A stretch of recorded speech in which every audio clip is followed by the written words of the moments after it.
Assalamualaikum warahmatullahi wabarakatuh. Gimana kabar anak ibu hari ini? Alhamdulillah baik semua ya. Siapa yang gak hadir hari ini? Sepertinya masih ada bangku yang kosong. Oke, Dian ya. Oke. Untuk ketua silakan pimpin tangannya untuk membaca doa. Ya, dimulai saja.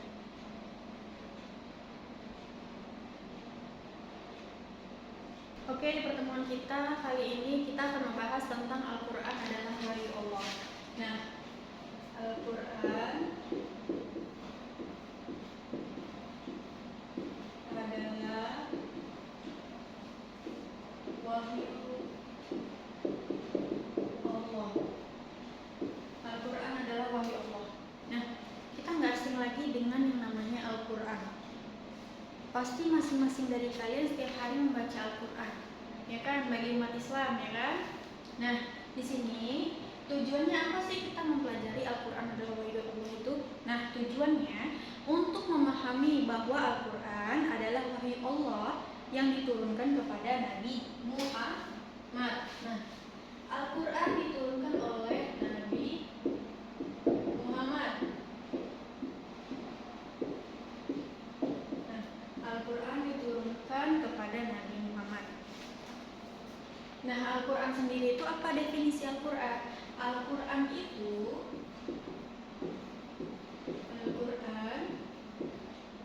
apa? Kitab suci umat Islam. Al-Quran adalah kitab suci umat Islam. Nah, yang diturunkan kepada Nabi Muhammad SAW melalui malaikat Jibril. Nah, dari Allah turun ke Muhammad, dari Muhammad turun ke malaikat Jibril. Paham anak ibu tentang Al-Quran? Ini kita membahas tentang Al-Quran, ya. Nah, jika ada yang ditanyakan tentang Al-Quran, silahkan. Kalau tidak, kita akan lanjutkan ya. Nah, yang kedua kita akan membahas tentang wahyu. Wahyu itu apa? Petunjuk atau pesan. Nah, wahyu itu adalah petunjuk atau pesan dari Allah ke para nabi dan rasul. Nih, wahyu, kita sudah masuk ke wahyu. Makna wahyu itu adalah petunjuk atau pesan dari Allah Subhanahu wa Ta'ala kepada nabi dan rasul. Itu wahyu. Nah, lanjut kita akan membahas tentang proses penurunan Al-Quran. Proses penurunan Al-Quran. Nah, Al-Quran ini memiliki proses dari dia turunnya seperti apa, pembentukan Al-Quran seperti apa, kita akan bahas di sini. Oke, kita lanjut proses penurunan Al-Quran. Nah, Al-Quran itu diturunkan secara bertahap selama 23 tahun. Kalian bisa bayangkan selama apa Al-Quran itu berproses dan akhirnya menjadi Al-Quran di dunia ini.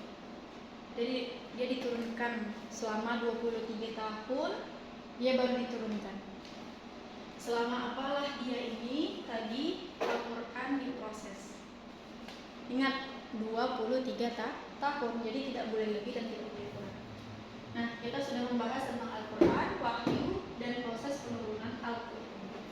Jika ada anak ibu yang mau ditanyakan, silakan ditanyakan, karena kita akan lanjut ke pembahasan selanjutnya. Kita tidak akan di sini saja. Ya, ayo coba, Hafiz. Baca Hafiz, Al-Quran itu apa? Bagus, Al-Quran itu kitab suci umat Islam. Jadi umat Islam jangan sampai lupa apa kitab suci umat Islam. Gak boleh yang namanya kita lupa umat Islam ya. Tidak boleh melupakan kitab suci kita sendiri, pedoman hidup kita sendiri. Paham? Nah, kita sudah membahas Al-Quran, wahyu, dan proses penurunan Al-Quran. Ibu harap kalian sudah paham dengan ketiga inti ini tadi sebelum kita masuk pembelajaran selanjutnya. Karena tadi sudah ada teman yang bertanya, maka kita akan lanjut banyak ayat Al-Quran. Di dalam Al-Quran itu banyak ayat yang sesuai dengan ilmu pengetahuan modern. Jadi kalian kalau baca Al-Quran itu jangan hanya sekedar dibaca. Jadi kalian harus memahami, mengamalkannya dalam hidup kita. Jadi bukan hanya sekedar dibaca Al-Quran itu ya. Nah, seperti penciptaan alam semesta itu terdapat di Quran surah Al-Anbiya ayat 30. Nah, selanjutnya Al-Quran memiliki gaya bahasa yang indah dan tidak dapat ditandingi oleh manusia, bahkan oleh ahli pada zamannya. Di situ zaman itu tuh ada ahli bahasa yang memang ahli dalam bidang bahasa, tetapi dia tidak mampu menandingi indahnya ayat-ayat Al-Quran. Jadi seperti itu ya. Tidak ada satupun manusia yang bisa menandingi keindahan ayat Al-Quran. Nah, selanjutnya ada Al-Quran merupakan mukjizat. Al-Quran merupakan mukjizat terbesar Nabi Muhammad SAW yang tetap relevan hingga kini. Jadi Al-Quran itu mukjizatnya Nabi Muhammad ya. Jadi Al-Quran itu adalah mukjizatnya Nabi Muhammad yang relevan dan valid. Tidak ada yang ragu dengan Al-Quran.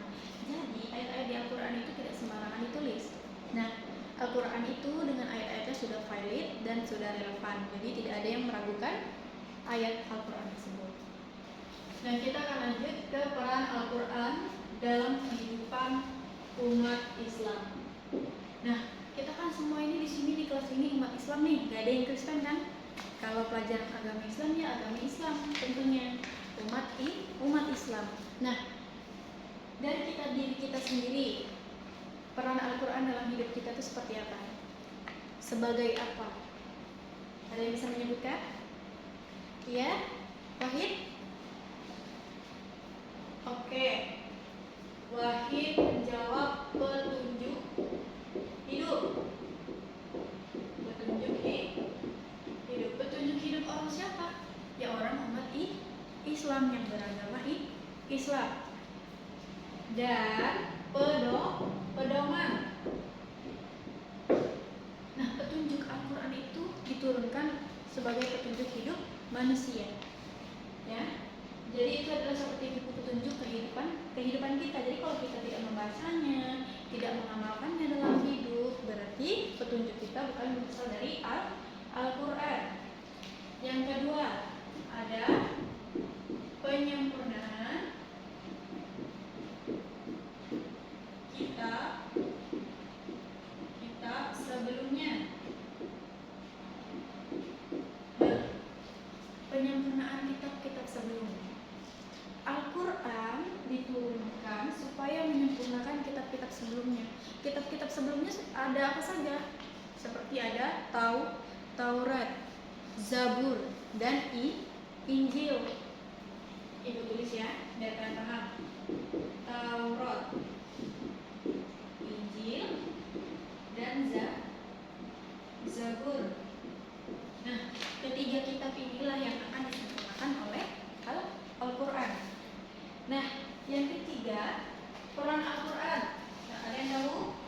Satu lagi, sebenarnya banyak, cuman ibu akan tuliskan di 3.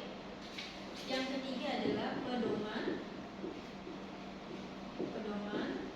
moral dan etika. Nah, Al-Quran juga bisa membentuk moral dan etika manusia. Jadi tidak sembarang Al-Quran itu tidak bisa membentuk sikap tersebut. Jadi Al-Quran itu memang ada 3 yang disebutkan ya. Ada petunjuk hidup dan pedoman. Yang kedua ada penyempurnaan kitab-kitab sebelumnya seperti Zabur, Taurat, dan Injil. Yang ketiga ada pedoman moral dan etika. Jadi karakter kita itu bisa terbentuk pada Al-Quran. Al-Quran bisa membentuk karakter kita, etika kita, moral kita sebagai umat Islam. Paham sampai sini? Ada yang ingin ditanyakan tentang peran Al-Quran? Ada yang bertanyakan? Sudah paham mana ibu semuanya? Oke, Ibu minta untuk ketuanya untuk membagi teman-temannya menjadi 5 kelompok. Ya, untuk 5 kelompok itu nanti akan diberikan tugas kelompok dan akan ada satu judul yang akan kalian analisis dan kalian presentasikan di depan. Nah, untuk kelompoknya dibagi menjadi 5. Tidak ada yang pilih-pilih teman ya, semua harus adil. Untuk ketua pilih yang adil. Oke, sekarang silakan dibagi, nama-nama kelompoknya akan Ibu tunggu. Dan nanti akan Ibu tuliskan di depan apa poin-poin yang harus kalian bahas di dalam kelompok kalian. Oke, nama-nama kelompoknya sudah ada pada Ibu dan ada 5 kelompok. Masing-masing ketua dari kelompok mencatat judul apa yang harus kalian analisis. Nah, untuk kelompok pertama itu bukti ilmiah dalam Al-Quran. Yang kedua, keindahan bahasa Al-Quran. Yang ketiga, kisah Nabi, kisah-kisah Nabi dalam Al-Quran. Ya, yang keempat, mukjizat Al-Quran. Yang kelima, ada sejarah penurunan Al-Quran.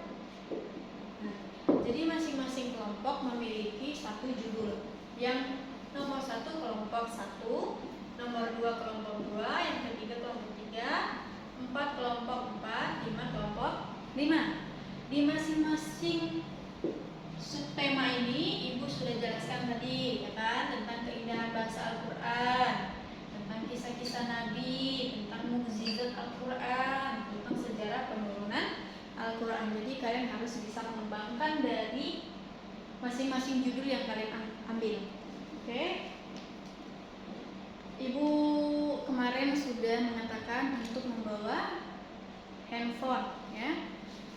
Nah, dari judul-judul ini kalian bisa cari di buku, di internet, tapi tidak boleh membuka yang lain. Akan Ibu awasi ketika kalian membuka internet.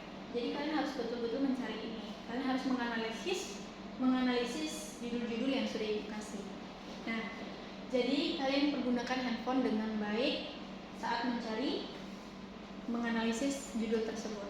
Oke, paham anak Ibu semuanya? Semua bekerja, tidak ada yang bekerja. Yang hanya menumpang nama, silakan kasih Ibu namanya ke depannya, biar Ibu tandain. Oke, waktu sudah habis dan waktunya untuk mempresentasikan hasil dari masing-masing judul atau masing-masing dari kelompok untuk ke depannya. Jadi bagi kelompok yang lain silakan kasih pertanyaan jika memang belum mengerti, dan untuk kelompok lain tetap silent suaranya supaya yang presentasi tidak terganggu. Jadi semuanya fokus, oke? Untuk kelompok pertama, Ibu persilakan maju. Oke, untuk kelompok 1 sangat bagus presentasinya, dan tadi ada beberapa pertanyaan yang sudah dijawab oleh kelompok 1. Mari kita berikan nilai A+ untuk kelompok 1. Oke, selanjutnya akan maju membahas tentang keindahan bahasa Al-Quran. Untuk kelompok 2, Ibu persilahkan dan persiapkan dengan matang-matang ketika sudah di depannya. Oke, tadi langsung presentasi kelompok 2 sampai kelompok 5 ya. Jadi sudah clear semua tentang judul yang ada di depan. Nah, sebenarnya pembelajaran kita ini pembelajaran seperti apa sih, Bu? Menggunakan metode apa sih, Bu? Nah, Ibu ini menggunakan metode proyek. Nah, jadi kalian harus memang bisa menganalisis judul-judul yang ada di depan. Jadi nggak hanya Ibu yang mengembangkan suatu judul tersebut. Jadi anak-anak Ibu pun sudah bisa menganalisis dan mengembangkan judul-judul tersebut dan maju ke depan per kelompok untuk menyampaikan hasil diskusi per kelompok yang sudah dibagi tadi. Nah, untuk presentasinya Ibu akui ini sudah cukup baik daripada sebelumnya. Dan banyak juga pertanyaan-pertanyaan yang sudah ditanyakan oleh temannya dan dijawab oleh kelompoknya masing-masing dengan bagus. Oke, untuk presentasi hari ini mari kita kasih nilai A+. Oke, semua anggota kelompok tadi sudah maju semua, maka disinilah kita akhiri pembelajaran kita dan Ibu akan membacakan kesimpulan dari apa sih makna kita, apa sih tujuan kita mempelajari Al-Quran adalah wahyu Allah, dan apa sih makna dari kesimpulan pembelajaran ini semuanya. Oke, jadi Ibu akan memberitahu kesimpulan dari hari ini kita belajar Al-Quran adalah wahyu Allah ya. Ibu akan mengasih tahu kesimpulannya. Nah, mari kita jadikanlah Al-Quran itu sebagai pedoman hidup. Sebagai pedoman hidup. Tidak boleh ada pedoman hidup yang lain kecuali Al-Quran. Kita umat Islam tentunya pedoman hidup kita adalah Al-Quran. Dan Al-Quran hanya tidak boleh dibaca saja. Kenapa? Kenapa Bu tidak boleh dibaca saja? Ya, Al-Quran harus dibaca, diamalkan, dan dipahami makna dari isi ayat tersebut. Jadi nggak hanya dibaca. Kalau memang pedoman hidup kita Al-Quran, maka kita harus pahami, ya, pahami ayat tersebut dan mengamalkannya di setiap kehidupan kita sehari-hari. Baru namanya itu pedoman hidup kita, pedoman hidup umat Muslim atau umat Islam. Oke, sampai sini saja mungkin. Oke, barangkali ada yang ingin bertanya untuk anak-anak Ibu yang belum mengerti tentang Al-Quran adalah wahyu Allah, bisa ditanyakan dengan Ibu langsung. Tidak ada? Jika tidak, maka akan Ibu akhiri pertemuan kali ini membahas tentang Al-Quran adalah wahyu Allah. Oke, kita akhiri pertemuan ini dengan mengucapkan hamdalah, alhamdulillahirrahmanirrahim. Dan Ibu akhiri, assalamualaikum warahmatullahi wabarakatuh.